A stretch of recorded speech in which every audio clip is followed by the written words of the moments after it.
I see couples come in stressed, overwhelmed, tired, maybe a little sad. I've learned how to start my sessions using resourcing skills.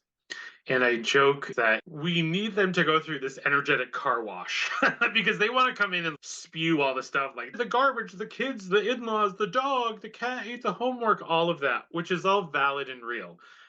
But we don't have time to undo all of that. And my main focus is the relationship when I'm working with couples. Taking a few minutes at the beginning of every session, doing clench and release for a few minutes. They can cleanse that out a little bit, and then they actually see each other. They see themselves as partners, as lovers, as friends. They don't see all the adversarial pieces and roles that people can play in our lives. They're not the employee, they're not the mom or dad, they're not the bill payer. They're vulnerable, loving people. They get to see, wait a minute, I like you, I love you. It's good to see you again. You can really just see that now we can do some work. Now we can really see what is the relationship need today.